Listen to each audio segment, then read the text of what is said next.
La primera vez que vi a Iker de Armenta de rodillas, yo ya llevaba otra corona. No la suya. No la que una vez juró poner sobre mi cabeza cuando regresara de la guerra. La mía. La corona negra de Aurea, forjada en plata oscura y obsidiana, ligera como un juramento bien hecho y pesada como 7 años de espera mal enterrada. El gran salón de Valdemar olía a copal frío, piedra húmeda y miedo escondido bajo perfumes nobles. Las columnas de cantera blanca seguían igual. Los vitrales azules seguían arrojando esa misma luz cruel sobre el piso. Hasta los músicos tocaban la misma marcha que tocaron cuando Iker se marchó a la guerra prometiéndome que volvería por mí. 7 años. 7 años oliendo su ausencia en cada invierno, 7 años leyendo cartas donde me llamaba suyo sin atreverse a nombrarme en público, 7 años creyendo que la guerra le había robado tiempo, no valor. Y ahora ahí estaba él, arrodillado delante del trono de su madre, listo para recibir la corona de Valdemar. Hermoso de la manera en que algunos hombres poderosos siguen siendo hermosos incluso cuando uno ya sabe exactamente qué clase de cobardes son. Su cabello oscuro estaba más corto, la mandíbula más dura, la espalda recta como si todavía pudiera sostener sobre ella el reino entero. Su aroma a alfa seguía siendo el mismo que me persiguió durante 7 años. Cedro, cuero limpio y esa nota de tormenta que siempre me había hecho pensar que un día iba a caer sobre mí por completo. Pero ya no me movía el pecho. Ya no, porque cuando las grandes puertas se abrieron y el heraldo anunció mi nombre, el salón entero dejó de respirar. Su Majestad Lázaro de Aurea, reina consorte del Reino del Sur. Iker alzó la cabeza, y vi el segundo exacto en que el pasado se le partió en la cara. No fue sorpresa nada más. Fue reconocimiento, pérdida, vergüenza y algo peor. La comprensión de que el Omega que dejó esperando 7 años acababa de volver convertido en el hombre al que ya no podía mandar callar.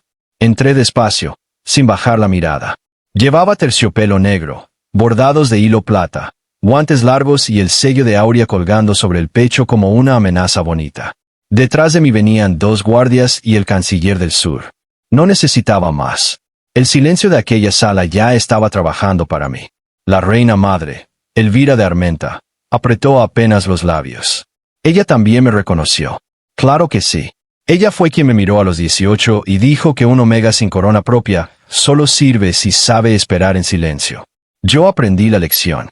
No más que no de la forma que ella quería. Iker se puso de pie antes de que el protocolo se lo permitiera. Lázaro.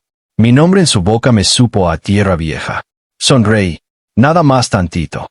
Su Alteza, respondí, con toda la cortesía que se usa antes de enterrar a alguien vivo. El salón entero sintió el golpe. Porque yo no le dije mi alfa, ni Iker, ni siquiera príncipe. Le hablé como se le habla a un hombre al que ya no se ama lo suficiente para perdonarlo. La reina madre descendió un escalón del trono. No teníamos noticia de que Aurea enviaría representación. El canciller del sur hizo una reverencia mínima. No venimos solo a observar la coronación. Venimos a presentar una objeción formal al ascenso del príncipe Iker de Armenta por violación de pacto fronterizo, desvío de granos de guerra y falsificación de sellos reales. Un murmullo brutal partió el salón. Iker no me miró al canciller. Me miró a mí. Como si ya supiera. Como si en el fondo hubiera sabido desde el momento en que me dejó por otro que yo no iba a volver roto. Iba a volver coronado. Y sí, había venido a arruinarlo. Pero no por despecho. Eso habría sido demasiado pequeño para 7 años. No, yo había vuelto por algo más grande. Había vuelto para devolverle la exacta forma de su elección. Y mientras el reino entero contenía el aliento, apoyé una mano sobre mi propia corona y pensé, con una calma que me costó demasiado construir. Ahora sí mírame, Iker, mírame convertido en todo lo que no creíste que podía ser sin ti. Parte 2. El Omega que esperó 7 años. A los 17 años yo todavía creía que el amor podía esperar sin pudrirse. Vivía en la casa de las Dalias, al lado oeste del palacio, donde mi madre atendía a los jardines interiores y mi padre llevaba los libros del ala botánica. No éramos nobles grandes. Tampoco sirvientes bajos. Éramos esa clase de familia útil que la corte tolera mientras no olvide cuál es su lugar. Mi mundo olía a tierra húmeda, tinta, pétalos machacados y tardes calientes en patios de cantera. Iker pertenecía a otro mundo. Era el heredero de Valdemar, el alfa mayor del reino, el futuro rey. Y, para desgracia de ambos, el muchacho que siempre terminaba escapándose a mis jardines cuando el protocolo le cansaba demasiado la espalda. Tu madre va a mandarte buscar otra vez, le decía yo cada vez que lo veía brincar la reja lateral con las botas llenas de polvo. Entonces no hagas ruido, contestaba él, como si eso arreglara algo. Siempre olía a caballo, cuero y libertad mal usada. Yo fingía molestia, él fingía que no venía a verme, los dos mentíamos fatal. Empezó con tonterías. Fruta robada de la cocina real. Partidas de ajedrez en la glorieta de las fuentes secas. Discusiones porque yo le corregía la gramática a sus cartas de entrenamiento militar. Sus manos ayudándome a mover macetas pesadas, aunque ningún príncipe debería saber ensuciarse así. Luego llegó la edad peligrosa. Él se volvió más alto, yo más consciente, su aroma alfa empezó a llenar los corredores antes que su voz, y mi cuerpo mega, por más educación que tuviera, dejó de fingir que le era indiferente. La primera vez que me besó fue entre jacarandas, un verano tan caliente que hasta las piedras parecían respirar. Yo acababa de cumplir 18.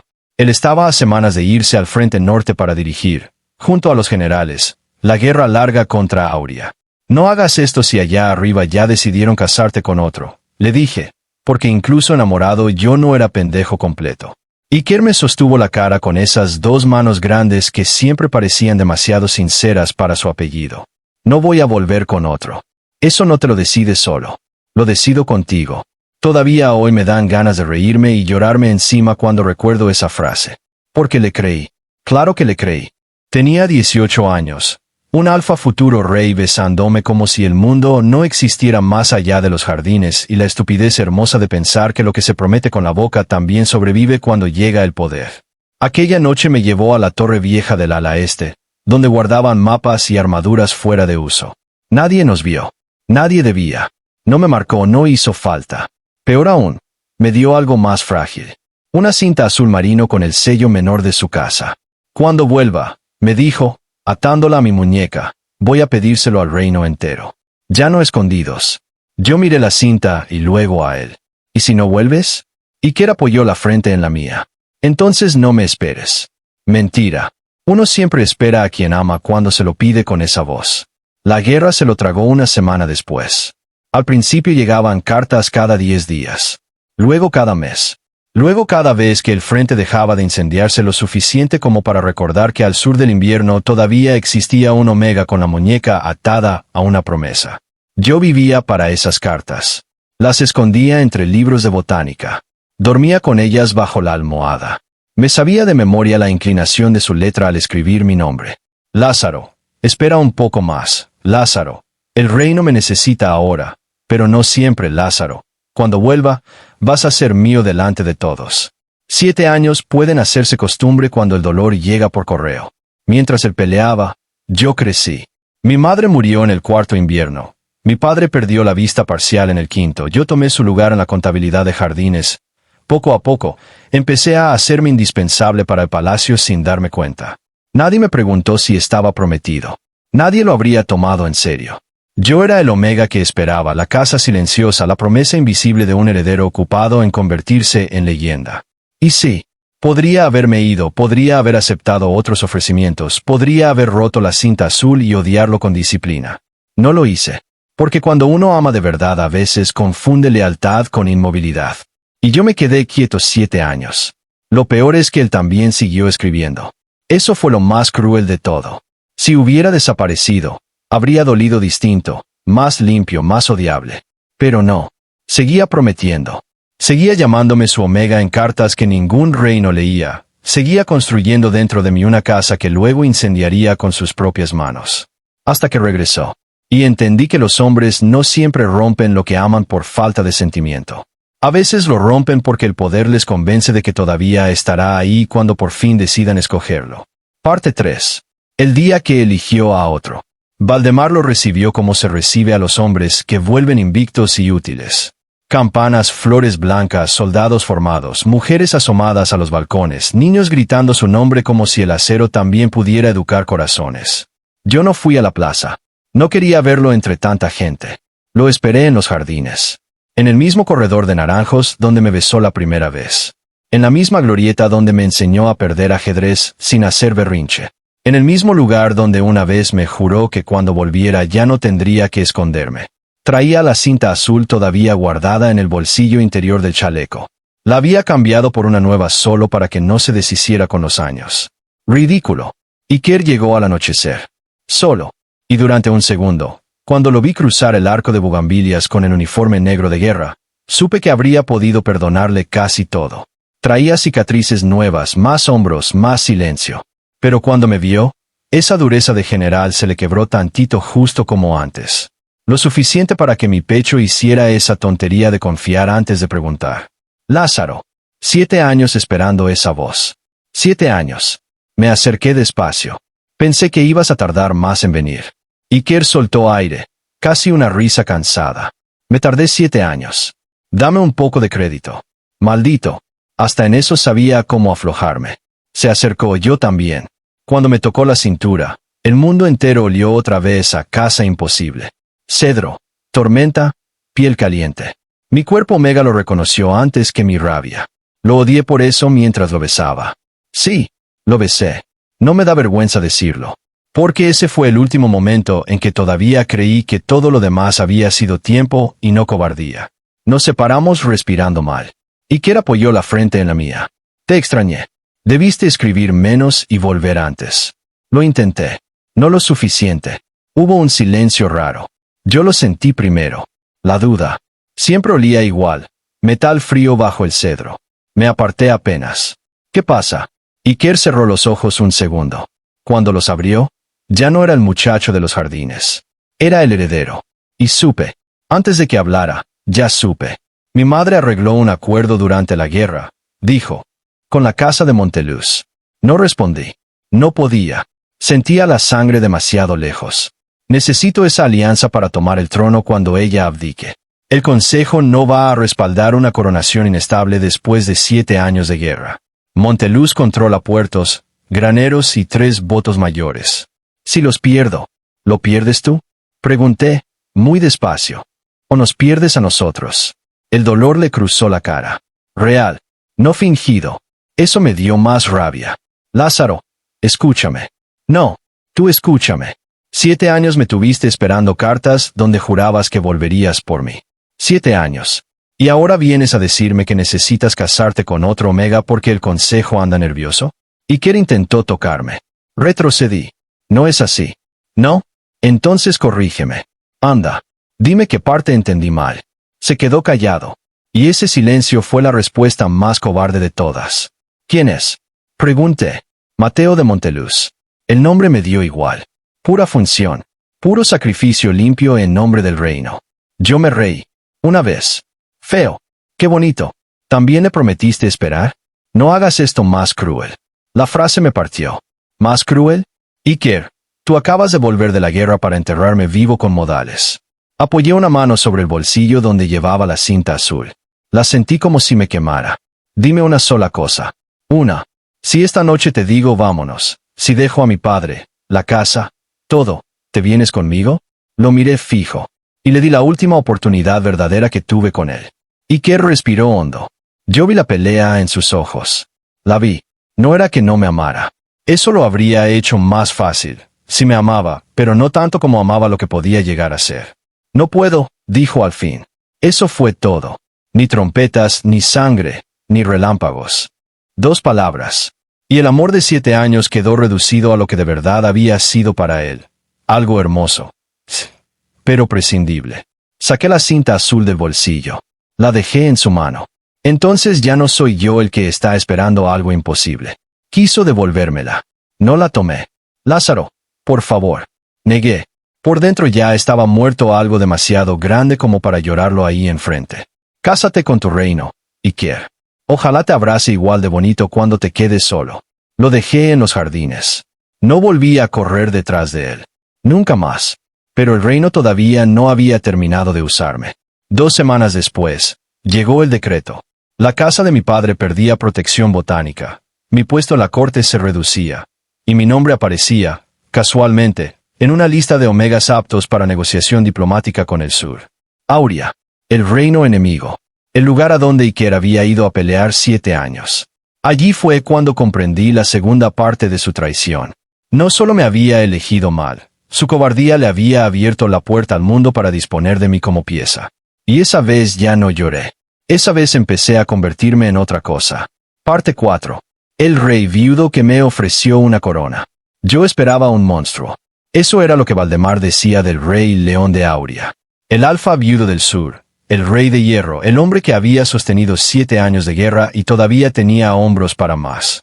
Cuando me llevaron a su corte como parte del pacto fronterizo, yo iba preparado para soportar humillación, distancia y una vida entera siendo otra vez la pieza útil de hombres más grandes.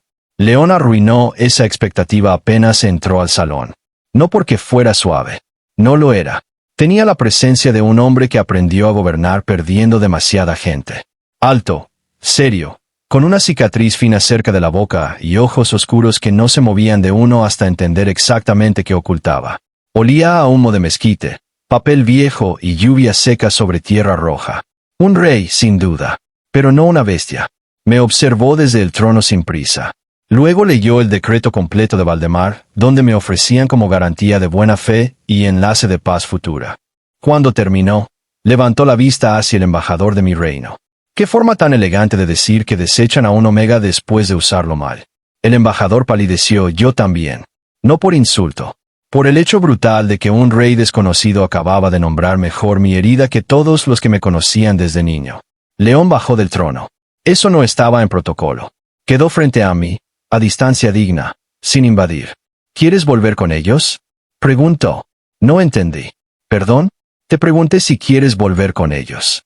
Nadie me había preguntado qué quería desde hacía demasiado tiempo. Respiré. El salón entero estaba esperando.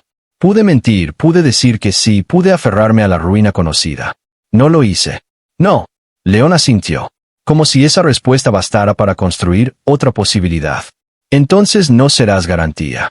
Ni rehén, ni residuo de paz. Si te quedas en Auria, será con nombre, puesto y voz. El embajador quiso intervenir. Majestad, el acuerdo contempla.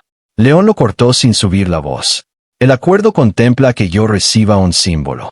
No me interesa administrar la basura moral del norte. Si su reino trae un omega inteligente, lo trataré como tal o no lo tomaré en absoluto. Ahí empezó el desastre de verdad. Porque yo, que llegué preparado para sobrevivir a otra jaula, me encontré con algo mucho más peligroso. Respeto. León no me hizo suyo de inmediato, no me pidió cama, no me marcó, no me disfrazó de adorno exótico de paz. Me dio habitaciones propias, acceso al ala de archivos fronterizos y una función concreta: revisar los tratados de granos, rutas de posguerra y reclamos de aldeas mixtas que ambos reinos habían ignorado durante años. Tú sabes leer lo que Valdemar esconde entre líneas, me dijo una noche, en la biblioteca del ala oeste. Y yo necesito a alguien que no me tema lo suficiente como para mentirme bonito. Lo miré largo rato. No me conoce. Conozco tu forma de quedarte callado cuando te humillan. Los hombres que sobreviven así terminan oliendo la verdad a kilómetros. Quise desconfiar. Lo intenté. Pero Auria era otra cosa. Palacios de piedra roja en vez de mármol frío, patios con bugambilias negras y fuentes bajas, consejeros que al menos me insultaban de frente si les molestaba mi presencia, y un rey que, aunque claramente sabía lo que Valdemar había querido hacer conmigo, jamás usó eso para ponerse encima. La propuesta llegó 3 meses después. No como romance, como política limpia. El Consejo de Auria necesitaba consolidar un pacto interno con las aldeas de frontera y cerrar simbólicamente la guerra. Un rey viudo, sin heredero, con paz reciente y un omega del norte públicamente despreciado por el heredero enemigo, era un tablero demasiado tentador. Yo pensé que León me lo impondría. En vez de eso, me citó en el invernadero sur, donde crecían magnolias oscuras y rosas de desierto. «Quieren que te haga mi consorte», dijo, sin rodeos. Agradecí la falta de poesía. «¿Tú qué quieres?» León me sostuvo la mirada. «Quiero preguntarte si preferirías construir algo aquí antes que ser ruina permanente de otro reino». La frase se quedó conmigo mucho tiempo. ¿Y si digo que sí solo por rabia? Entonces será un mal inicio y un matrimonio honesto. No pude evitar una risa pequeña. ¿Y si digo que no? Te daré tierras, casa y nombre propio para que sigas lejos de Valdemar sin deberme cama ni corona. Eso también fue parte del problema. Nunca me acorraló. Nunca hizo del poder una trampa entre nosotros. Por eso, cuando finalmente dije que sí, no fue porque aún estuviera roto por Iker. Fue porque frente a mí tenía por primera vez a un alfa que me ofrecía elección incluso mientras me ofrecía un reino. Me casé con León 6 meses después. Valdemar recibió la noticia con insultos diplomáticos y sonrisas tiesas. Iker no respondió. Ni una carta, ni una advertencia, ni una disculpa, nada. Y yo entendía algo esencial mientras me ponían la corona negra de Aurea sobre la cabeza. El hombre que me esperó 7 años no existió nunca, pero el rey que me dio un lugar sin pedirme humillarme ya estaba cambiando la historia entera. Y eso, más que el deseo, fue lo que empezó a curarme. Parte 5. Aprendí a gobernar sin pedir amor. No me enamoré del león de golpe. Eso también habría sido más fácil. No, primero aprendí a confiar en él, que es mucho peor. Aprendí que nunca entraba en mis habitaciones sin anunciarse, que preguntaba antes de tocarme incluso después de matrimonio, que se quedaba callado cuando yo tenía un mal día en lugar de intentar arreglarme con frases de rey cansado, que sabía distinguir cuando mi silencio era furia, cuando era miedo y cuando era pura nostalgia venenosa del norte. Dormimos juntos por primera vez casi un mes después de la boda. Yo estaba preparado para deber. Él llegó con paciencia. Si hoy no quieres esto, dijo, desabrochándose apenas el cuello de la camisa, no más. Seguimos siendo rey y reina mañana de todos modos. Nunca nadie me había ofrecido quedarse sin cobrar cercanía. Lo besé por eso. Y porque llevaba demasiado tiempo necesitando una ternura que no me recordara a una promesa rota. León besaba distinto a Iker. Iker siempre besó como hombre que roba tiempo. León besaba como hombre que construye casa. No me marcó aquella noche, ni la siguiente, ni al mes. El vínculo llegó mucho después, cuando ya nos habíamos aprendido las manías, las heridas y esa forma extraña de compartir el trono sin intentar reducir al otro. Mientras tanto, gobernábamos. Yo revisaba graneros, arbitrajes de frontera, rutas de comercio y peticiones de viudas de guerra. León me llevaba a consejos reales, aunque a más de medio gabinete le ardiera que un Omega del Norte opinara sobre impuestos y defensa. Una noche, entre mapas y balances, encontré la primera grieta que llevaba tu nombre, Iker. No en cartas de amor, en cuentas. Cargamentos de trigo de Valdemar enviados al frente durante la guerra, y luego desaparecidos en rutas privadas hacia Monteluz. Sellos duplicados. Fechas que coincidían con los inviernos más duros. Firmas militares. Al principio pensé en corrupción común. Luego vi el nombre. Iker de Armenta. No como receptor directo. Como autorizante temporal de rutas de emergencia. Llevé los libros a León. Él los revisó en silencio hasta muy entrada la madrugada. Esto no solo es robo, dijo al fin. Esto prolongó la guerra. Sentí un frío viejo subir por la espalda. De pronto entendí muchas cosas. Los 7 años, los suministros retrasados, las aldeas arrasadas por hambre más que por espadas, la urgencia absurda de mantener a Monteluz contento mientras el frente seguía ardiendo. Iker no solo me había escogido mal a mí. Había construido su ascenso sobre la misma red que alimentó la guerra, donde juró convertirse en rey para luego volver por mí. No sabía si él movió todo, si solo firmó sin mirar, si obedeció a su madre y a Monteluz como siempre. Y, sinceramente, llegó un punto donde ya no importaba. La debilidad también mata cuando se sienta en una silla alta. León me miró al otro lado de la mesa. Si quieres que esto duerma, dormirá. Negué. No me tembló la voz. No. Si sale a la luz, caerán coronas. Que caigan. Él asintió como si hubiera estado esperando exactamente esa respuesta. Entonces prepárate, Lázaro. Porque cuando un reino descubre que su príncipe no solo rompió promesas, sino hambre ajena, ya no lo salva ni el amor ni la sangre. Lo miré largo rato. No voy a hacer esto por despecho. Lo sé. Lo haré porque demasiada gente pagó 7 años mientras él se convertía en estatua. León se puso de pie, rodeó la mesa y apoyó una mano sobre mi nuca. Caliente. Firme. Real. Por eso eres mi reina, murmuró.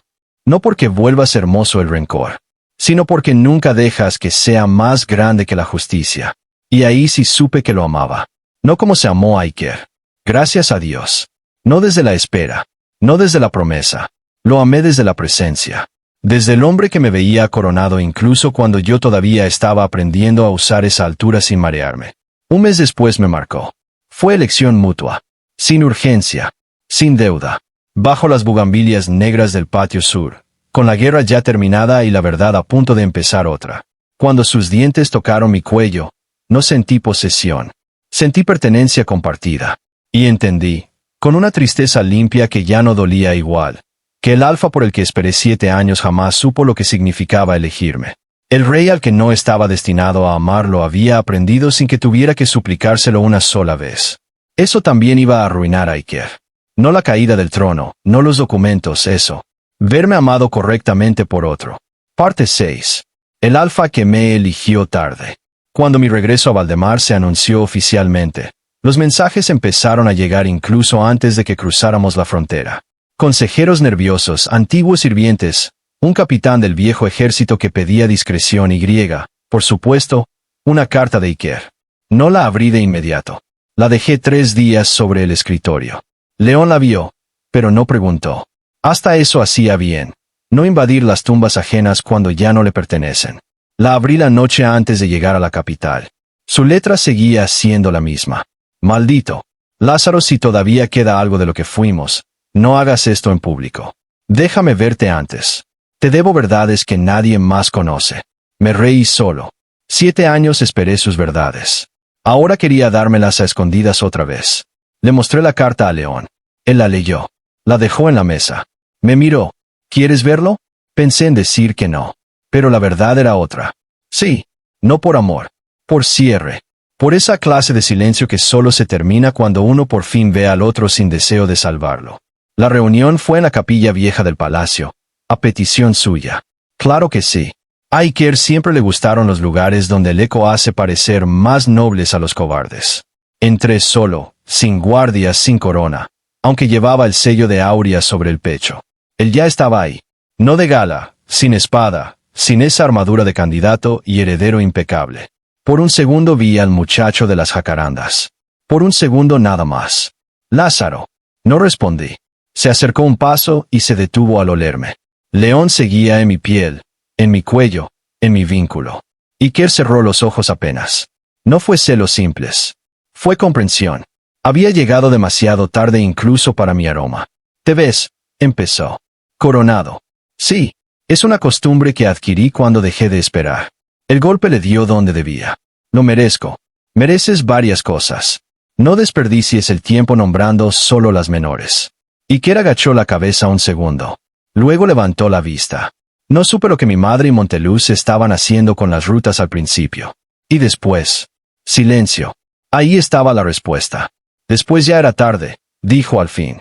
Todo estaba atado a la guerra, al consejo, al ascenso. Si lo rompía entonces, perdía la posibilidad de llegar arriba y arreglarlo después. Solté una risa, sin humor. Te la pasaste 7 años creyendo que llegar arriba iba a convertir tus cobardías en estrategia. No fue tan simple. No, fue peor. Porque sí me amabas. Y aún así lo hiciste. Eso sí le quebró algo visible en la cara.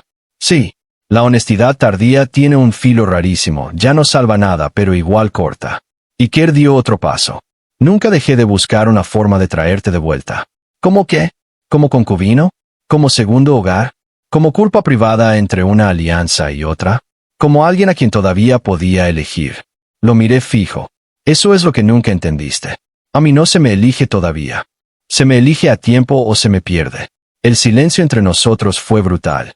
La capilla olía a cera vieja, piedra húmeda y duelo mal enterrado.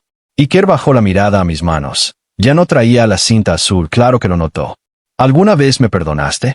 Preguntó, muy bajo. Pensé en aquella primera noche, en los 7 años, en el jardín, en León, en la guerra que le ayudó a alimentar, en mi propia estupidez joven. Y respondí la verdad más difícil. Sí, pero no para volver. Te perdoné para dejar de vivir contigo adentro. Iker apretó los ojos. Por primera vez desde que lo conocí, parecía un hombre sin reino.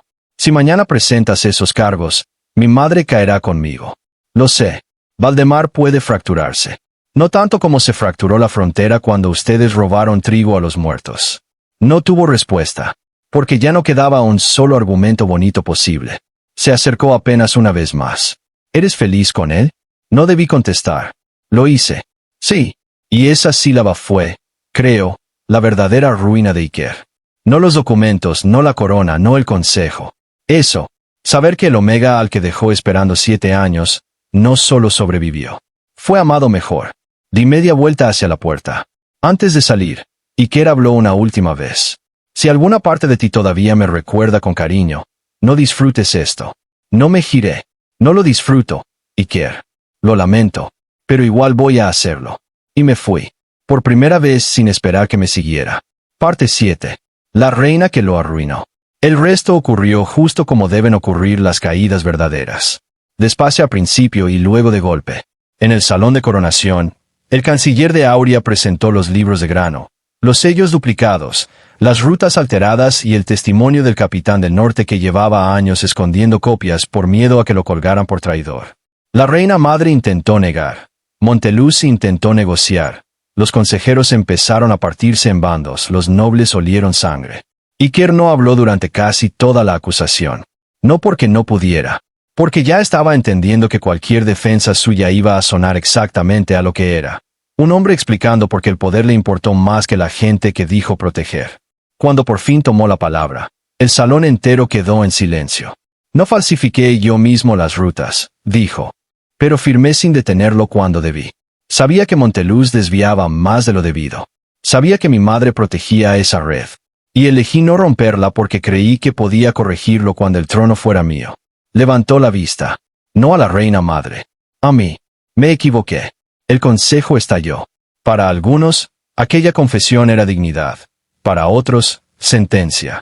Para mí era simplemente lo último que faltaba. León, sentado a mi lado en el estrado de invitados reales, no se movió. Solo apoyó 2 dedos sobre el brazo de mi silla. Un gesto mínimo. Suficiente. La reina madre quiso intervenir otra vez, pero el arzobispo mayor ya se había puesto de pie, reclamando suspensión de coronación y juicio de consejo pleno. Monteluz empezó a retirarse. Los aliados del puerto olieron la derrota y cambiaron de bando casi con la velocidad con la que siempre cambian los cobardes cuando se hunde la mesa buena. Yo me levanté entonces. No estaba en protocolo. Otra vez. Me adelanté un paso, suficiente para que todos me vieran no como acompañante de Auria, sino como la pieza que el norte creyó desechar. Valdemar no cae hoy por mi regreso, dije, clara, sin apurarme. Cae por años de creer que las promesas a los pobres, a los soldados, a los omegas y a las aldeas solo son útiles mientras nadie las cobre. Yo esperé 7 años por un alfa que juró volver por mí. La frontera esperó 7 años por un heredero que juró salvarla. Los dos recibimos lo mismo. Cartas bonitas y hambre. Nadie respiró. Seguí. No vine a destruir un reino. Vine a impedir que vuelva a coronarse la cobardía con nombre de estrategia. El golpe cayó donde debía. Ya no había forma de volverme solo amante despechada, ni escándalo, ni error privado. Yo era reina, yo era prueba viva, y yo estaba nombrando, delante de todos, la forma exacta en que los hombres como Iker convierten el amor y el pueblo en espera infinita mientras ellos suben escalones. El consejo votó suspensión inmediata de coronación. A la reina madre la sacaron escoltada al ala privada. Monteluz perdió puertos antes del anochecer. Los sellos fueron confiscados y a Iker de Armenta le retiraron el derecho a sucesión hasta concluir juicio de responsabilidad real. No lo encarcelaron ese mismo día. La sangre todavía protege demasiado en los reinos. Pero lo dejaron solo. Y eso, para ciertos hombres, es peor. Cuando el salón empezó a vaciarse, Iker seguía de pie en medio de todo. Sin corona, sin madre, sin consejeros pegados al hombro, sin Monteluz, sin mí. Yo avancé lo suficiente para quedar frente a él una última vez. Nos miramos largo rato. Ya está, murmuró. No era reproche. Solo vacío. Sí, respondí. Entonces lo lograste. Pensé en la palabra. Lograste. Como si arruinarlo hubiera sido mi meta completa. Como si todo esto no fuera, en el fondo, la suma de sus propias decisiones volviendo a casa. Negué apenas. No, Iker. Yo solo volví. Lo demás lo hiciste tú hace años. Lo dejé ahí, de pie, con las manos vacías. Y mientras salía del salón, León me abrió paso entre guardias y consejeros sin decir nada. Cuando al fin cruzamos el umbral hacia el patio azul del palacio, el aire frío me pegó en la cara y me di cuenta de que no me sentía triunfante. Me sentía libre, distinto, más callado. León me miró de perfil. ¿Arrepentido? Tomé aire. El aroma del invierno viejo ya no me dolía igual. No, solo cansado de haberlo amado tanto tiempo. Entonces sí me tocó. Una mano en la espalda firme presente. Ven, dijo. Vámonos a casa. Y por primera vez en 7 años, la palabra casa ya no apuntaba hacia él. Apuntaba hacia adelante. Epílogo. Ya no espero a nadie. El juicio contra Iker duró meses. No lo ejecutaron, No lo exiliaron. Valdemar no era tan limpio para permitirse justicia perfecta de un solo golpe. Le retiraron la línea sucesoria, lo obligaron a firmar restituciones de guerra y lo enviaron al monasterio fortificado de San Lupo, donde los herederos caídos van a aprender tarde lo que no quisieron escuchar temprano. A veces llegan rumores. Que trabaja las manos por primera vez, que ya no usa perfumes nobles, que una vez preguntó por mí y nadie respondió, que cuando el viento viene del sur se queda quieto como si todavía pudiera oler jacarandas. Yo no pregunto. Ya no. Aurea y Valdemar firmaron la paz definitiva 1 año después de la coronación suspendida. La firmé yo al lado de León. No como garantía, no como ficha, no como el Omega que una vez esperó en silencio. La firmé como reina, como coautora de las rutas nuevas, de la restitución de granos y del corredor de aldeas libres de frontera donde ahora se comercia, sin que ningún Monteluz vuelva a tocar el hambre ajena. León y yo seguimos gobernando juntos. Discutimos por presupuestos, por cosechas, por arquitectura militar, por cuántas fuentes nuevas soporta un patio antes de volverse ridículo. Me hace reír todavía, lo cual me parece una falta de respeto hermosa hacia todo lo que creí perdido. A veces me encuentro en los jardines del ala sur, donde crecimos un rosal híbrido con semillas de Valdemar y tierra de Aurea. Flores negras por fuera, centro rojo oscuro, perfume limpio. Nadie del consejo creyó que iba a sobrevivir. Nosotros tampoco. Por eso quizá le pusimos nombre de broma. Las impacientes. León dice que se parecen a mí. Yo le digo que se parecen más a un rey viudo que terminó casado con un Omega del Norte por política y acabó enamorándose como hombre sensato. Él responde que nunca fue sensato. Solo tuvo mejor tiempo que otros. Y en eso lleva razón. A veces, en noches muy quietas, recuerdo al muchacho que fui. El Omega de 18 años con la cinta azul en la muñeca, convencido de que esperar era una forma noble de amar. No lo odio. Me da ternura, porque hizo lo que pudo con lo que sabía. Solo que ahora sé algo mejor. El amor no se mide por cuánto aguantas esperando. Se mide por quien te elige cuando ya tiene algo que perder. Iker me enseñó eso rompiéndome, León me lo confirmó quedándose. Y yo, que una vez pensé que mi historia iba a terminar como la amante invisible de un heredero cobarde, terminé sentado en un trono del sur, con tierra bajo las uñas, un rey decente a mi lado y un reino que por fin aprendió a temerle un poco a los omegas que sobreviven. No volví para que me amaran, volví para que la verdad dejara de arrodillarse. Y sí, me convertí en la reina que lo arruinó. Pero no porque supiera destruirlo mejor que nadie, sino porque un día dejé de esperarlo. Y a ciertos hombres, perder el privilegio de ser esperado les duele más que perder una corona.